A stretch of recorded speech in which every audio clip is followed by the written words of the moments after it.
Last week, the Herald Sun reports, a Chapel Hill homeless man who couldn't find a place to live was put in jail after pleading guilty of failing to register as a sex offender. He'll spend the next 17 to 21 months in prison at taxpayer expense because he couldn't provide an address. No relatives would take him in, and neither would the IFC men's shelter in downtown Chapel Hill. Now, why should we care about this population, which one expert has called the modern-day lepers? Some sex offenders are dangerous predators, and encouraging their vagrancy raises risks for the community. Other sex offenders are guilty of non-predatory crimes, even public urination.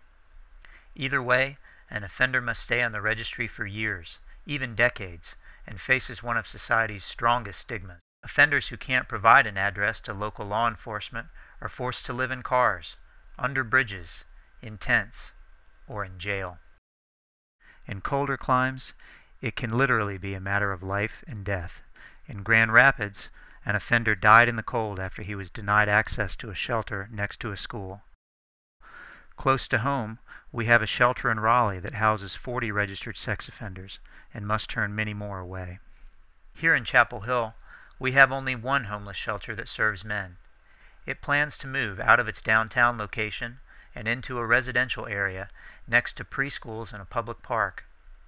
The Interfaith Council's community house can and does provide services to sex offenders at its current location when it isn't turning them away. But what happens when a town and university cut a backroom deal to move the shelter far from the heart of downtown? We get a proposal for a multi-million-dollar facility that will, under North Carolina law, have to deny services to this growing segment of the homeless population. But the shelter leadership, eager to accept a gifted site selected without public input, would like you to ignore this serious flaw in its plans. What's more, they would like to spin the issue to tell concerned neighbors, "Don't worry, we won't serve sex offenders because we won't be able to." That's exactly the problem. And I'll address the issue that you keep bringing up about the sexual offenders. Right now, we have 2 men in the building. When we move the facility, we will have none because we will be within 50 feet of a child care center. We will not have sex offenders staying at this facility simply because it would be illegal. We are too close to the United Church's nursery and to the park that's close to this site, so it is not a legal thing to do. And frankly, we don't serve that many people now. They are housed in the community in various places, and we all know where they are. All we have to do is look at a website. Do we know where our community's sex offenders are? The NC Registry does not prove that offenders have a place to stay, only that they can provide an address, even if that address is a homeless shelter. But now we're getting a shelter in Chapel Hill that cannot, under state law, house sex offenders? Does that make any sense?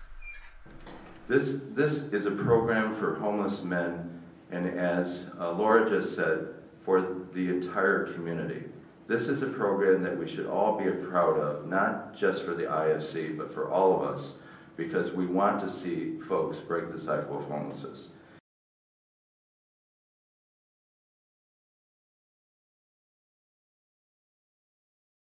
I have one question. Mark? Yes, ma'am. Could you go back to the slide where you talked about sex offenders and 1,000 feet? I don't know if I missed. Are you talking about my recommendations or recommendations proximity? Here, that one. So the bullet that says 1,000 feet from school. The site should legally allow sex offenders to stay there. If it's a publicly funded site, we should cite it where we can help sex offenders in our community. We shouldn't be putting a transitional facility or a wet shelter or anything else where we exclude sex offenders.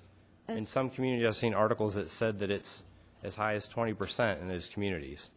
So, at this point, North Carolina law, state law, prohibits housing sex offenders within 1,000 feet of daycare facilities and schools. That's correct. I'm not suggesting that the sex offenders will stay in that transitional housing.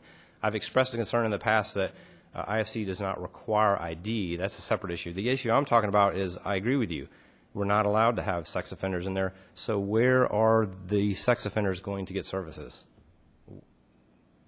Where are they going to go to get services?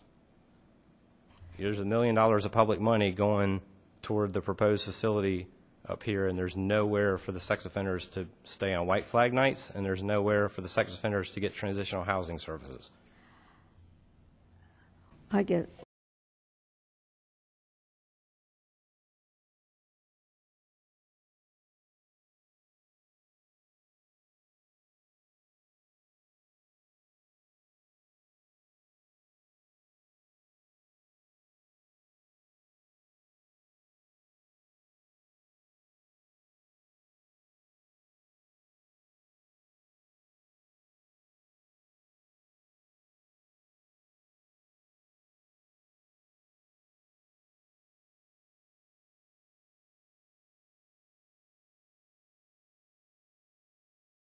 We are committing $1.8 million in public assistance to a new men's shelter and transitional housing facility in Chapel Hill.